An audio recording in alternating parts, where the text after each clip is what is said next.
Freeman's Journal, 22nd of November 1920. Where will it end? Yesterday morning, some 14 officers and men of the military and secret services were shot dead at the same hour in widely separated districts of the city, some in hotels, some in private residences. In the afternoon, the authorised answer of the government agents came in the form of an attack upon a football crowd assembled, unsuspecting of evil, to watch a match in Croke Park. Croke Park was turned into Amritsar, with the difference that there were no proclamations, no warnings, no legalities defied by the assembly in Croke Park. The slaughter was a classic example of a government reprisal. The innocent were shot down in blind vengeance. The pretense that the firing was provoked by an attack upon the government forces will deceive no one in Ireland. It is another base official lie.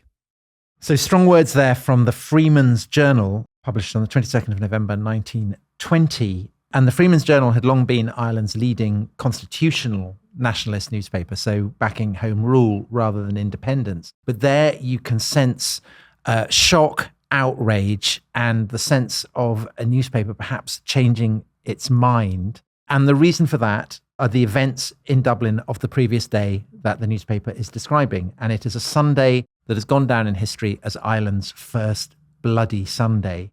So it's probably the single most notorious moment in the war for Irish independence that had begun almost 2 years earlier. And that is largely because of what happened where we are sitting right now at Croke Park. And if you can hear the humming of a lawnmower behind us tending the sacred turf, that is because we are at this great shrine of Irish sport. But Dominic, before we get on to the terrible events of Bloody Sunday, should we just remind ourselves of where we've got to in the story of the war for Irish independence? Sure. Listeners will remember that last time, in the last episode, we began with Sinn Féin's landslide election victory in December 1918, and then we looked at what happened over the next 2 years. The creation of a Republican counter-state with its own courts, its own local officials, the growth of the Irish Volunteers, which became the Irish Republican Army, which is determined to fight for an independent republic, a growing guerrilla campaign, increasingly bloody, against the British authorities, reprisals by British troops, by the Royal Irish Constabulary, and most famously the Black and Tans and the auxiliaries. So we reached November 1920. And to guide us through the story of what happened next, what happened here at Croke Park on that day, we have somebody who's no stranger to this stadium, historian at University College Dublin, national treasure and self-declared pound shop Bono, Paul Rouse. And Paul, you're actually a historian by training of Irish sport and the interaction of Irish sport and politics and nationalism and so on. So this story has a real resonance for you, doesn't it? It's an extraordinary story and an extraordinary day. It begins in the morning with the IRA killing a group of 14 or 15 agents of the British state, largely, though not entirely, as we will see. In the afternoon, there is Croke Park here. In the evening, there are further murders, and the murders aren't just based in Dublin because there are random killings, random acts of violence around the country, including a policeman who was going home from Mass in a country town in Waterford who was shot dead while chatting to a grocer's daughter.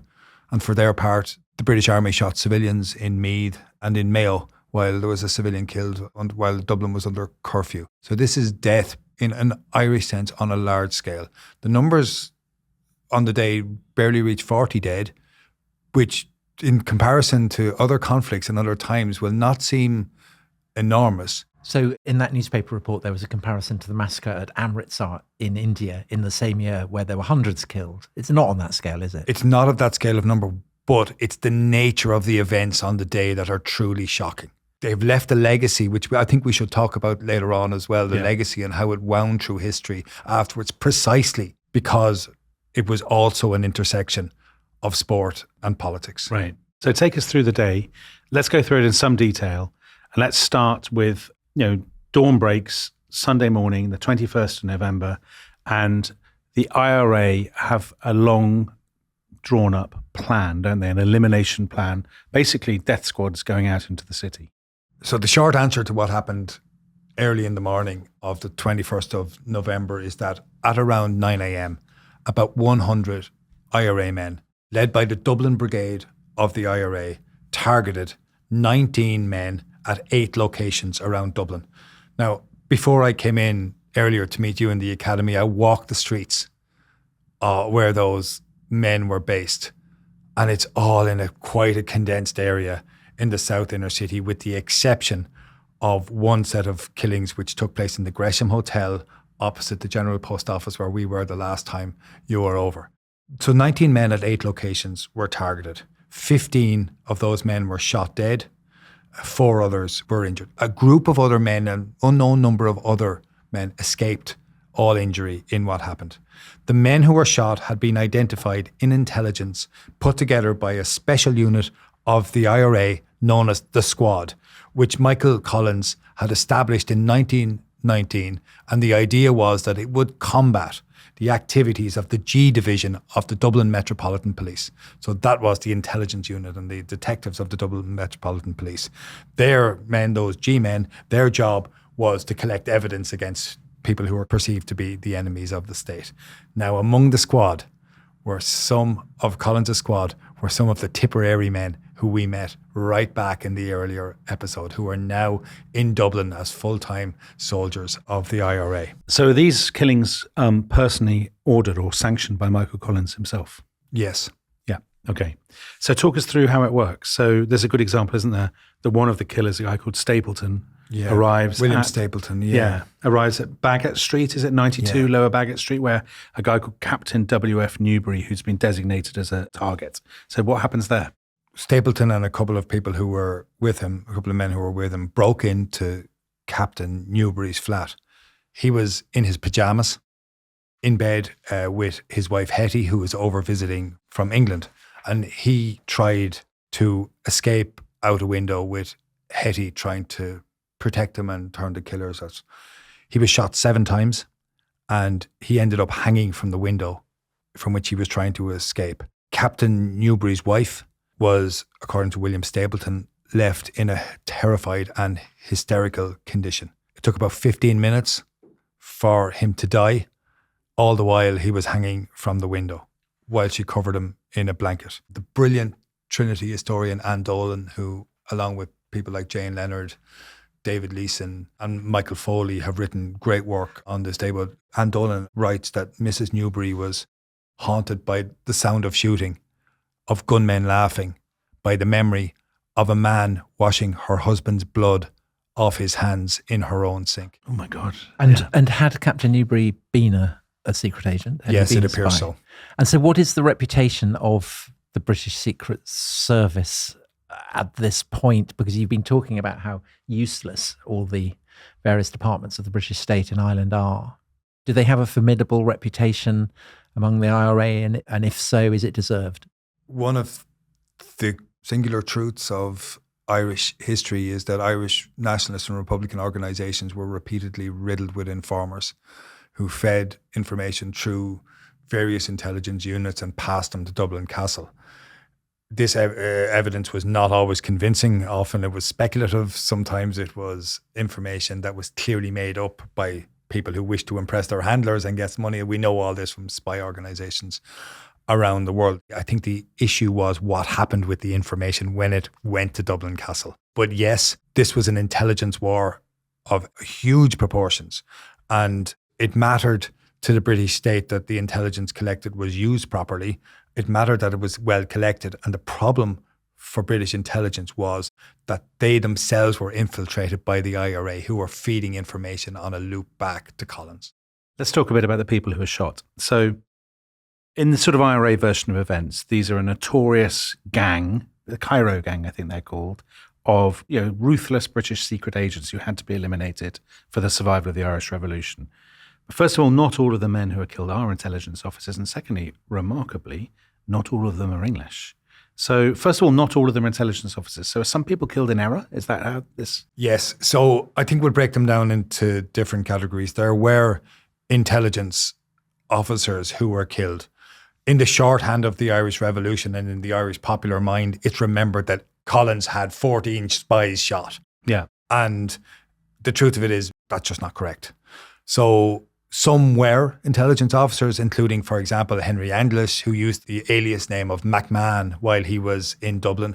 He was actually in bed with Joseph Connolly, also an intelligence agent who was from Wexford and had been to UCD when they were attacked by IRA men. There was also a man called Ascham Ames. On the day after he was shot, the New York Times actually carried the notice of his engagement to a New York socialite, Millicent Ewing, and a day later again it printed his death notice. There were spies there, but there were also a mixture of, say, court-martial officials, of staff officers and of ordinary police recruits. Right. And a great example, I think, is Jack Fitzgerald, John Joseph, but known as Jack Fitzgerald, who was a recent police recruit who came actually from a well-known Gaelic Athletic Association family in Tipperary. His father was either patron or president of the local GAA club. He was the fifth of 11 children in the classic cliched Irish family. His mother had died young. He had been sent to Blackrock College, again, the place where De Valera went. He joined the British Army in 1915 when he was 16 years of age, as many people in Ireland of his generation did. He was with the 16th Division, who fought at Ganshi and was part of the fight that went on there. In 1917, he joined the Royal Flying Corps. His plane crashed. He was captured. He was kept as a POW. He then escaped. He was then recaptured. He was demobilised in 1919 and he was joining the colonial police to go and serve the British Empire or in the forces of empire around the world. He was due to go overseas actually 2 weeks later on the 5th of December and he was shot in his bed. You're right that not all of the people who shot were even connected with the British services. An example is one of the houses where men were killed was on Morehampton Road, 117 Morehampton Road, and one of the intelligence officers there, people who thought was an intelligence officer, was actually a landlord. It was his house and he was shot. And another was a kind of a fascinating man called Paddy McCormack, who was from Mayo. He'd gone to Castleknock College, an elite public school on the north side of Dublin. He was a professional jockey after he left school and had won races around Ireland and then became a trainer and a vet, qualified as a vet. He joined the Army Vet Corps in 1917, won races. So he was based in the Curragh, based in Egypt.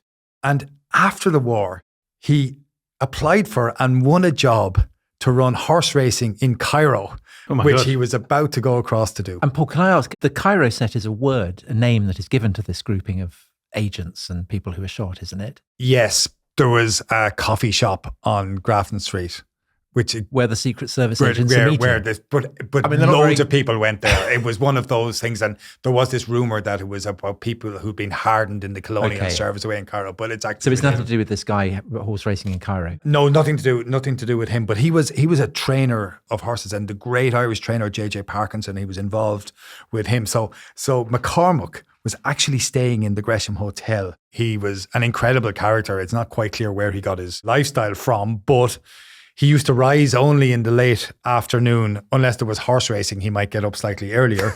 So like Theo. Yeah.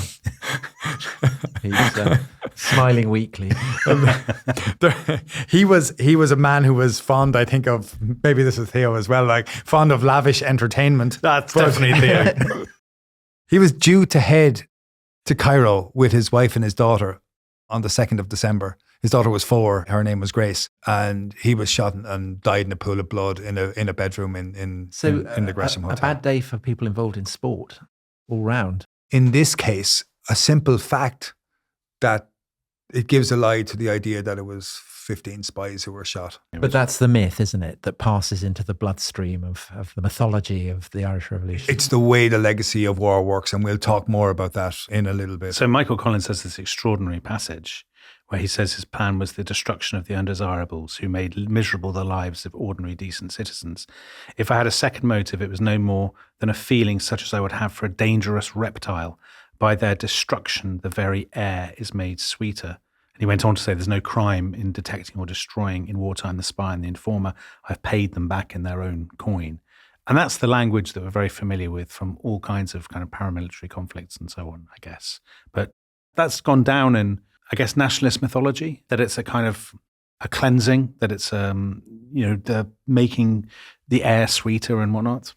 And there was a failure to properly recognise afterwards that among those killed was civilians such as McCormick. McCormick's family didn't leave a go. They kept at it to say that this is heaping calumny on a man who you've killed. He was no spy. Yeah. So the men who were doing the killing, interestingly, so you mentioned Anne Dolan in her article, and she looks at actually the people who carried out the killings. And there's a description of the gunmen laughing and the bloke washing their hands in the sink. But some of them are kind of traumatized by having done the killings. Is that right? Oh, deeply traumatized. We were talking about this earlier, the mythology that wraps itself around every conflict and made real in the ballads that we were talking about earlier, where it's about people romanticizing dying for Ireland. But it's quite difficult to romanticize killing another human being. And particularly if they're hanging out of windows with their wife sobbing. It's not an attractive proposition. It is not the stuff which mythologies are constructed around. And I mentioned Anne Dolan earlier on her article, Killing on Bloody Sunday, November 1920. And she looked at the impact of the lives. Part of the thing was to look at the impact of the lives. And some of the men who carried out shootings on that day were utterly traumatized. They ended up in nervous breakdowns, in habitual drunkenness, or in general collapse of health in all of this. I'll give you an example. James Norton, another historian, Mark Duncan, has recorded that James Norton said that he was personally responsible for the shooting of 3 British intelligence officers, 2 of whom were killed and 1 seriously injured or wounded in the presence of their screaming wives and children. After Bloody Sunday, Norton said that there had been a gradual deterioration in his condition until he had complete mental breakdown in July 1921, and he couldn't cope with what he had done, and he spent a lot of his life in Grangegorman Mental Hospital, as it was then called, just down the road from us here in the north side of Dublin. Anne Dolan, I think, put it brilliantly. She said, killing a spy may have been an order or a duty, but there was much to reconcile when all you saw was a man in his pyjamas clinging to his wife. And interestingly, I think as well, Norton in Grangegorman shared that hospital with men who had fought in the British Army in the Great War. Wow. They themselves traumatized. And Paul, is the implication of this that even after 2 years, the actual habit of killing is upsetting and traumatizing for people? And that to that extent, the habits of normality, of civilian life, of peace, haven't completely broken down? Yeah, and I think it's also about the nature of the war here, where someone might only fire a gun. That might have been his first time to fire a gun, or many of these, their first time to fire a gun. First of all, it was very hard to get guns. Second of all, they were used only in certain places at certain times. The habitual usage is very difficult to deliver. And talking of the habits of normality, those rhythms of daily life are carrying on in the city of Dublin the day of the shooting. And so, for instance, you have sports fixtures, they are still going ahead.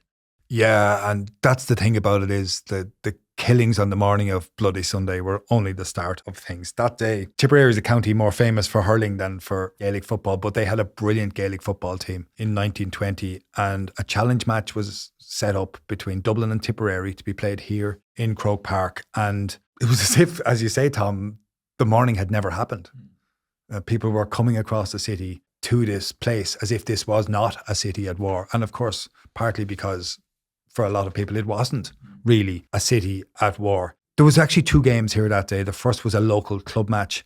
And while that was taking place, there was a meeting of GAA administrators in the ground. The Gaelic Athletic Association, shortened to GAA, the organisation who runs these games.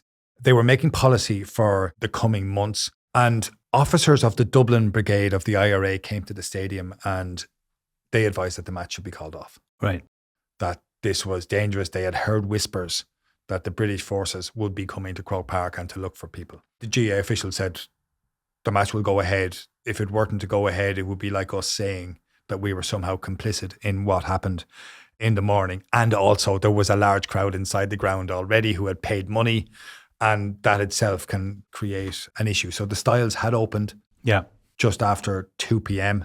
The stewards were in place. The ticket sellers were on the roads that we came through on the way here. When we walked around the stadium, down the lanes and in the roads, there were people out selling tickets for people to come into the game. And they reckon that by the time the ball was thrown in to start the match at 3:15, there were about 5,000 people here, and the proceeds of those 5,000 people here were to go to the Republicans. And what were would to go to funds. what would the capacity have been then? It could hold more or less 12 to 15,000. Sometimes it says it could go more than that and go up to About half full, 30,000. just But it's under 30 half to full. 35. It's not. It wasn't intensely packed by any means. So we have an account of what happened from a guy called Jack Sholdis. He had won the All-Ireland Football Championship at Dublin and now is an IRA man. And he's also a leading GAA official. And he tells this story that the match starts and then an aeroplane flies over the ground and there's some kind of signal that comes from the plane, or the plane is spotting or something. So what's the story of the plane? So again, this is one of those tangled webs where people are saying, oh, it was to send a signal to say the game had started and you can go in now and you can halt things and you can search people and make them leave. But again, it's hard sometimes to separate the myth from the history here in all of this. That there was a plane, we know that it was scouting, we know, but precisely how that scouting was used is not entirely clear. What we do know is that 15 minutes after the match started, that is to say at 3:30, the lorries and regiments of the British Army and of the local police arrived to the ground, and they began firing on people from outside the stadium. Right. What have they come for? Is it because they think the killers are in the crowd, or that there are people in the crowd who are smuggling weapons, or what's their rationale? It was clear in the mind of the administration that the Gaelic Athletic Association was allied with the nationalist movement, and that the nationalist movement and its games were used as a cloak for Republican activities.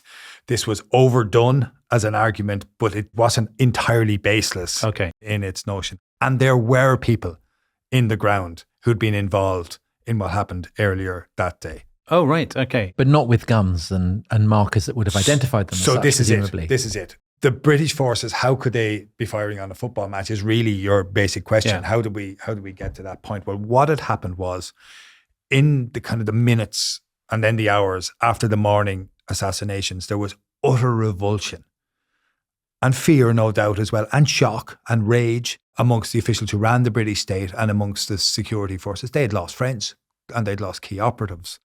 And the desire was seen to be to respond, to be seen to act immediately, and that was considered to be paramount. They knew the match was taking place, and they did believe that the match was used to pass people in and out of Dublin. And I've mentioned already about the role of Tipperary in all of this and the fact that it was them added to stuff. So an order was issued from Dublin Castle which permitted a raid on these grounds for men in arms.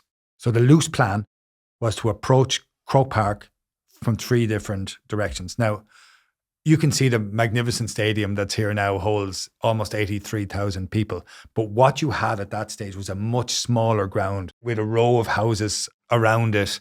Those laneways that we walked through earlier, they were more in keeping with the height of the houses behind that. So it was built into the environment of the city rather than standing out from that environment in how it was done. So the plan was to come from 3 different directions. The first group of military personnel were to come down Russell Street, where we drove down earlier, past the modern Gills pub, and to stop at the bridge on Jones's Road, basically at the corner of what is now the Hogan stand and the Davin stand. The force that came here was a combination of RIC men and Black and Tans. That is to say, the police and their support, the Black and Tans, who had come in, commanded by Major E.J. Mills. And they were to take control of the entrance at the canal end here. The second group were soldiers from the Duke of Wellington's regiment, who were commanded by Lieutenant Robert Bray. And they took a position at the opposite end of the ground, though along the same side of the road, at another entrance, behind what is now the modern Nally Terrace. And a third group of soldiers came right behind us here to the third and last exit and entrance into the ground. They were to block that gate, which opened out onto St. James's Avenue. So in theory, all the gates into Croke Park were now closed off, and everyone in the ground could be searched as they left. And whatever guns were supposed to be there could then be taken, and the men with them. So how do you get from that, which is, I can understand how that works. They're going to wait outside the ground for people to leave and then search them on their way out. How do you get from that so quickly to them actually drawing their own guns and opening fire? So instead of a stop and search operation, what you had basically was the killing of innocent men, women, a woman and children. So as members of that first group I talked about, the police and the Black and Tans, reached the bridge on Jones's Road, several of them for reasons which remain inexplicable beyond the general environmental stuff of the morning and what we've said earlier, they began firing from the bridge, from outside the ground. The report in the Freeman's Journal, which we opened this with, said that the firing was provoked by an attack upon the government forces. And this is dismissed outright as not being true. I mean, do we know? How do we know that? Maybe there were. We'll come back to this afterwards, but there is not one shred of evidence has been produced that the first shots came from inside. Nothing compelling. There has been claim and counterclaim. But you'll see when we talk about the inquiries afterwards, the evidence that sits in the opposite direction. There was a high wall running at the back of the terrace here beside where the bridge where the firing started from. And it's across that wall and into the trees that were on this side of the ground. And this notion of boys and girls sitting in trees and watching sports, is jumpers for goalposts. Yeah, it's part of a very particular type of world. So there was an 11-year-old boy, William Robinson, sitting in one of those trees, and he was shot and died instantly as he fell from the tree. A second boy was sitting on the back of a wall just down from Jerome O'Leary. He was 10 years of age, and he was killed by a bullet that went through his head while he was sitting on that wall, and again was knocked off it. Shortly afterwards, a third boy, Billy Scott, was killed at the far end of the ground here. In that lane that we walked through between Croke Park and the railway, there was a gate out and a bullet ricocheted and killed him there. So the police and the Black and Tans from that corner of the bridge came into the ground and kept firing. And at that point, you might think, well, it will stop. They'll realise the horror of what they've done. But actually, they continue firing. And now, obviously, there's bedlam in the crowd and people are screaming and rushing everywhere. And you get a bit of a crush and a stampede, understandably. And it's a kind of, an absolutely hellish scene.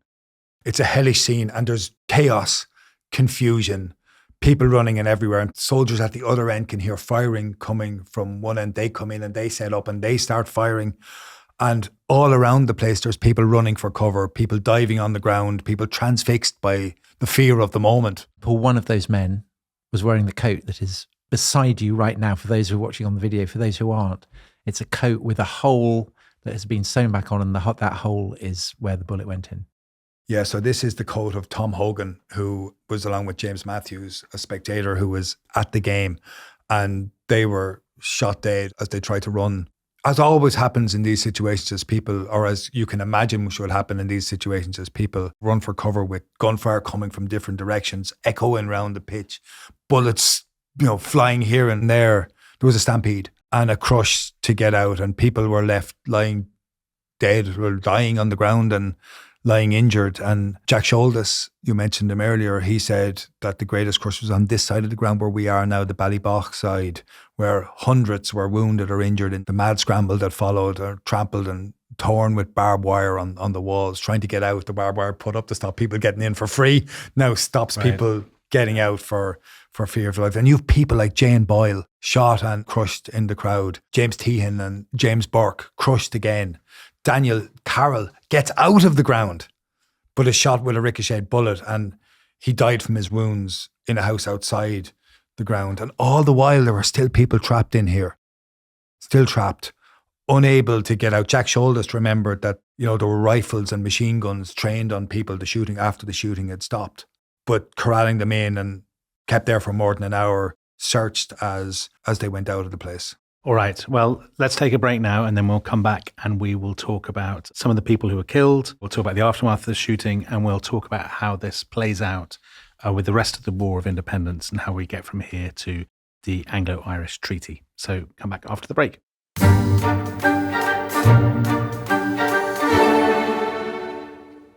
Welcome back to The Rest is History. Paul, you've described in harrowing detail some of these scenes at Croke Park. Obviously, eventually the ground empties, and we'll come back to the inquiries and the cover-up and the way that the authorities try to justify what's happened. A couple of things that you think are important. So one of them is that the events of the afternoon and the events of the morning are inextricably linked. Entirely. So what happened in the afternoon is very clearly a response to what happened in the morning. It's in the manner of the reprisals. Right. Though a very extreme version of the reprisals, which were now becoming common. So the reprisals have almost become institutionalized. Yes. The authorities will make reprisals after every as they see every provocation. Yeah, normally it's localized. It's never on this scale. Apart from, you could say, the burning of Cork was Right. the closest you could get to this. And the second thing is, it's often described as deliberate and cold-blooded. Is it cold-blooded, or is it in the heat of the moment, as it were? In other words, do they know exactly what they're doing, the people who are shooting those guns, or are they out of control and they've lost discipline, they've lost reason? I think they've lost reason. I think they're entirely out of control. I think it's a product, though, of the perceptions that the soldiers and that the officials held of Irish people and of the nature of the war that was underway. I don't think it's cold-blooded. I think it's hot-blooded. Right. Okay.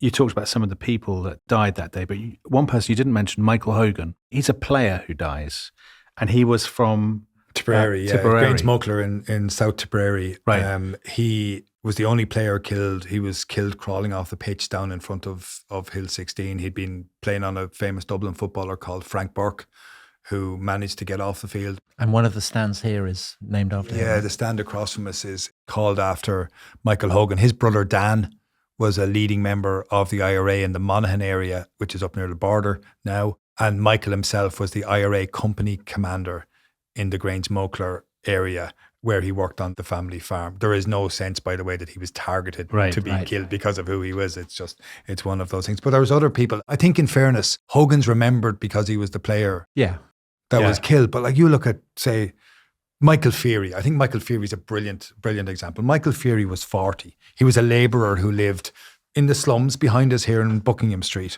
in the North Inner City. He actually made it out of Croke Park having been shot, but he was bleeding so badly that he died out on Russell Street. His body lay unclaimed in a morgue for 5 days. The British Army officer who identified him noted that a number of his teeth were missing and that he was badly malnourished.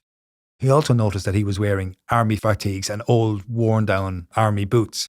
And that's because Michael Feary, like many other people, had fought in the British Army in the Great War.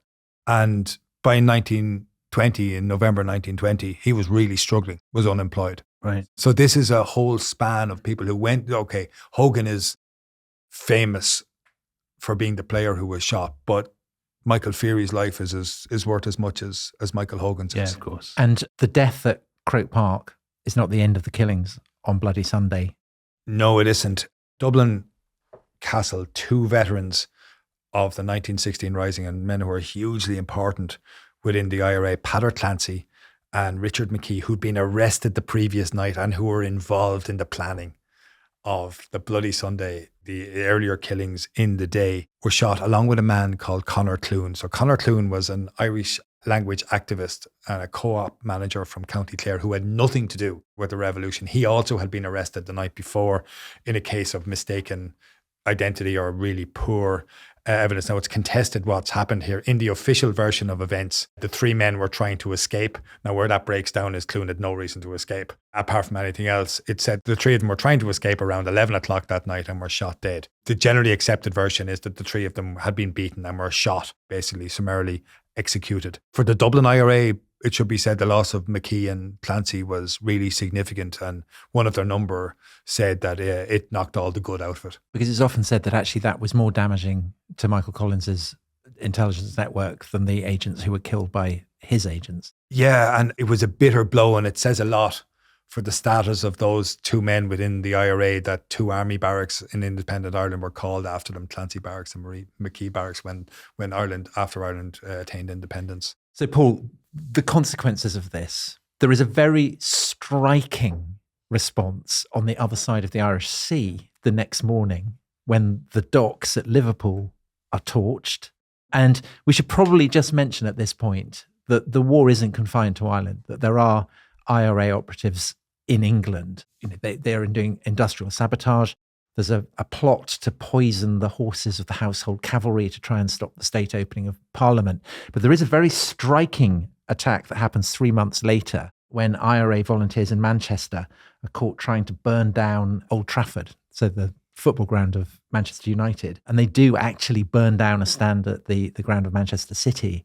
So maybe there's a targeted sporting reprisal there. I'm not sure. I'm not sure if those are absolutely tied together. There is blowback in England. And I guess also a huge part of the blowback is that liberal opinion there is massively shocked. I mean, of course, there's absolute outrage in Ireland, but there is also, people are appalled in England too. There is an outcry in England, and the claims that were made, and it shows you the nature of the outcry that Sir Hammer Greenwood, the Chief Secretary of Ireland, that is to say the most important British official in the country, told the House of Commons, stood up in the House of Commons and said that the first shots came from inside the ground, that 30 revolvers had been found in the ground afterwards, that the shots fired in the ground had caused a stampede, that it was in the stampede that people had lost their lives. And that these are barefaced lies, are they? Oh, straight up. It's a clear cover-up. And more than that, he said that the British forces had opened fire because they were fired on by gunmen who were trying to escape. Again, he said he deeply regretted the loss of life, but this loss of life was entirely the responsibility of Irish gunmen. And in the way of these things, there were conservative newspapers in Britain who took this story and ran with it. What did the Guardian say? The Guardian regarded it as nonsense, and the British Labour Party sent over a commission to investigate what happened, and the report of the commission found no evidence that the police had been fired on and condemned instead the calculated brutality and lack of self-control of the police force. And for the next 67 years, further evidence collected by the military and through courts of inquiry were kept from the public. But the historian David Leeson wrote brilliantly on this. He said in November 1999, the Public Records Office in London released 3 documents. The first was a report submitted by Major Mills on the day after Bloody Sunday. The second was a military court of inquiry at the Mater Hospital. And the third was a military court of inquiry at Jervis Street Hospital. I don't think there's any need to rehearse here the full details of these kind of 3 sources, except to say, in the round, they demonstrate that the official version of events was a nonsense. And Mills wrote that no arms had been found on the ground in searches of people. And the military court of inquiry made clear there was no gun battle. So before, in the last sort of 15 minutes or so of the episode, before we get into the story of the war and how the war sort of winds its way to its conclusion, just to wrap up what happened here at Croker Park, it becomes this absolutely foundational moment in modern Irish history, doesn't it? I mean, it takes on this extraordinary significance for Irish nationalism, for sport in Ireland, for the GAA. Those of us who follow kind of British and Irish sport will remember the scenes when the England rugby team played here about, 20 years ago, 15 years ago, whenever it was, for the first time. And this sort of day that was freighted with emotion. So what did Bloody Sunday come to mean? Well, not least for the GAA, for the Gaelic Athletic Association.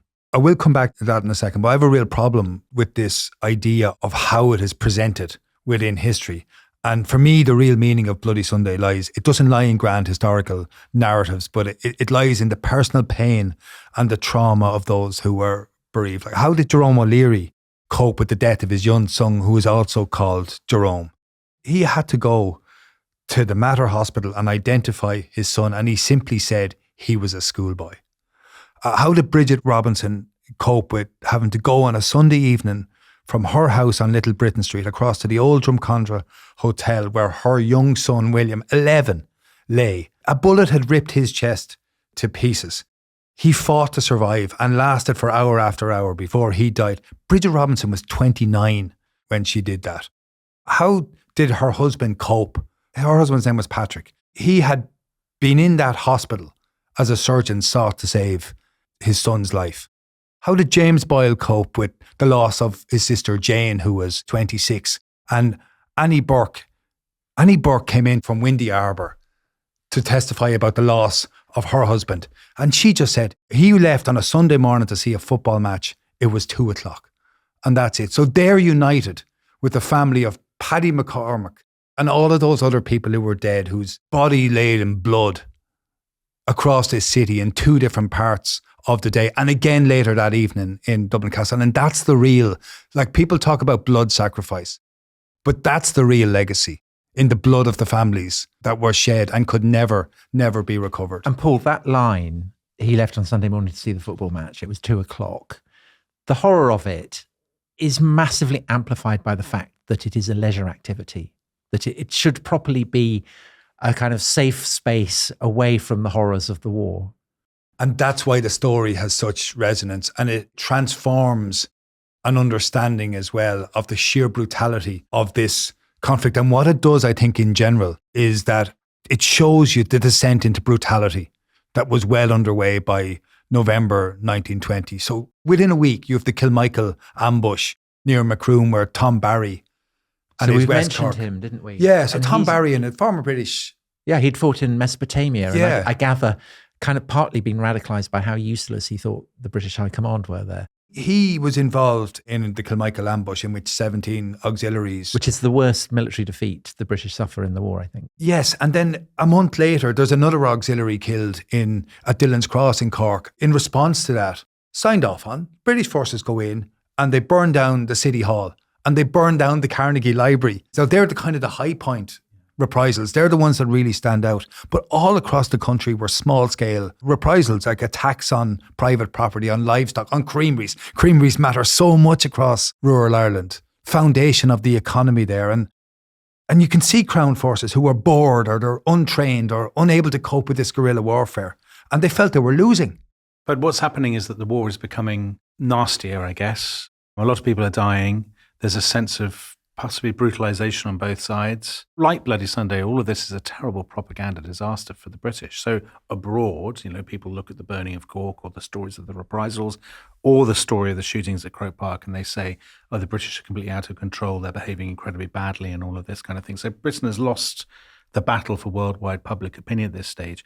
And yet, paradoxically, is there an argument that on the ground, the British have actually stabilised the situation to some degree in that they are now fighting back much harder against the IRA. And it's the IRA that are on the ropes in 1920.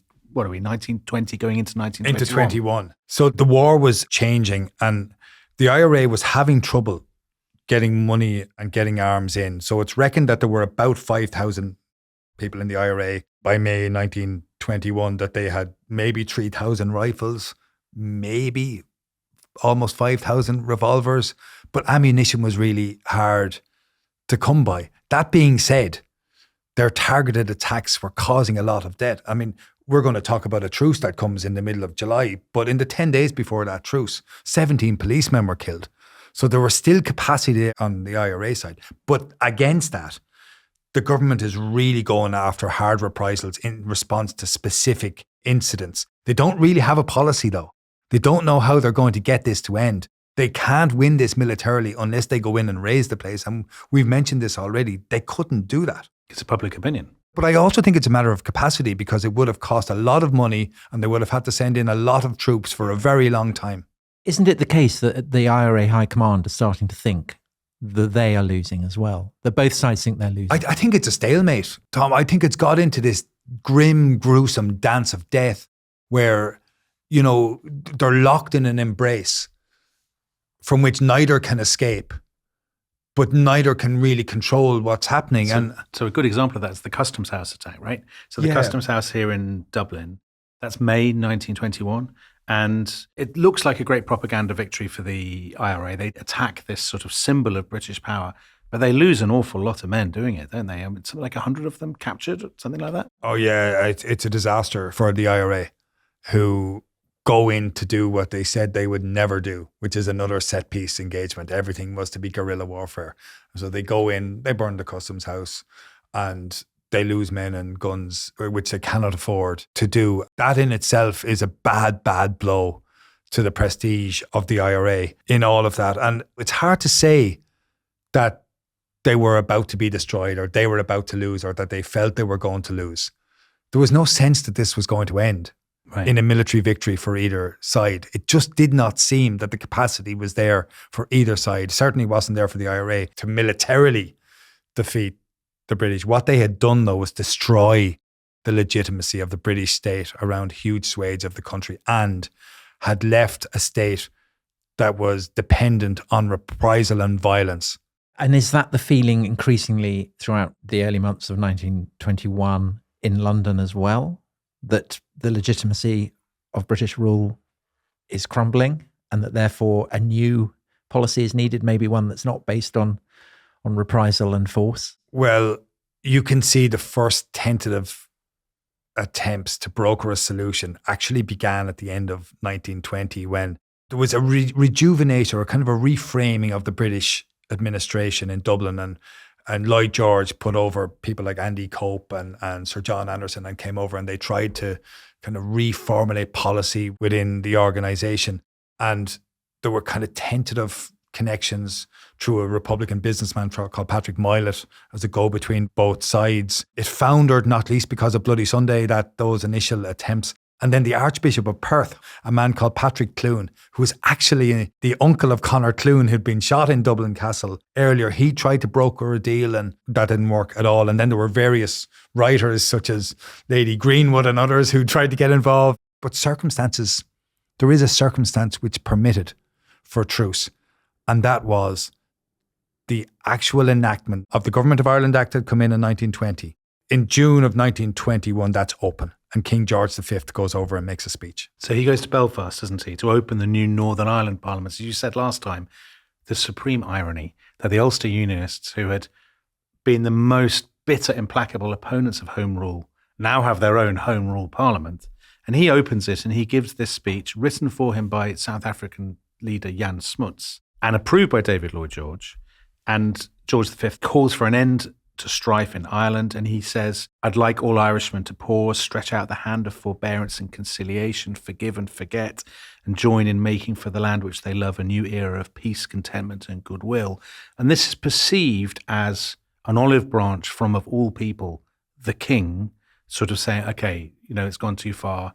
Now is the time to put down the guns. And the king he'd been appalled by the Black and Tans, I gather.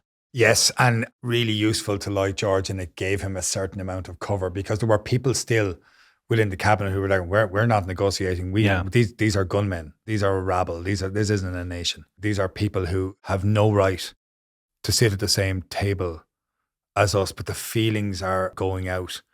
And there's press coming from within London to resolve this, that this is interminable. But can I just ask about the speech that George V gives in Belfast? Is there a sense that he needs to give that speech to establish the legitimacy of what will become, I suppose, the outpost of the United Kingdom in Northern Ireland before entering into negotiations with the Republicans? That's exactly right. That's the key thing in that whole thing.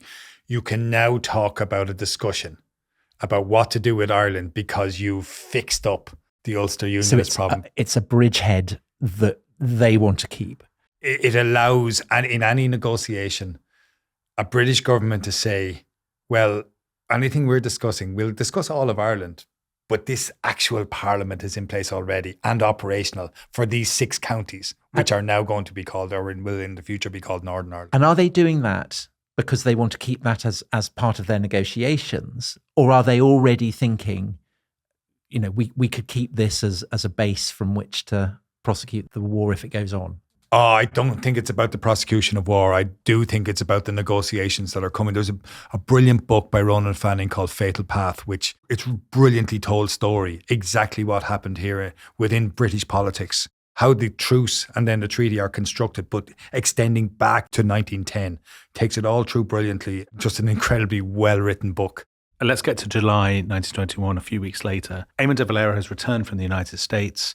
So we now have the first meetings between de Valera and Lloyd George, and they are aimed at, can we get a truce and can we get some kind of forum where we'll strike a deal? So there's a truce agreed for the 11th of July, 1921. And in respect of that truce, there is basically the idea there will be no violence on either side on that. And in the wake of that, David Lloyd George, the British Prime Minister, Eamon de Valera, as President of the Irish Republic, there are 4 meetings and about 50 letters shared between them. And the idea is that they will find a basis for the establishment of negotiations, which might lead to a treaty. Kind of vague. Yes, and eventually on the 30th of November, and I know you're going to talk about the treaty in the next episode, but what was agreed was that a team of Irish negotiators would go to London and that there would be negotiations with His Majesty's government, and I quote, with a view to ascertaining how the association of Ireland with the community of nations known as the British Empire may be best reconciled with Irish national aspirations. This is where de Valera's command of maths is deeply involved in it. But you have to think about this.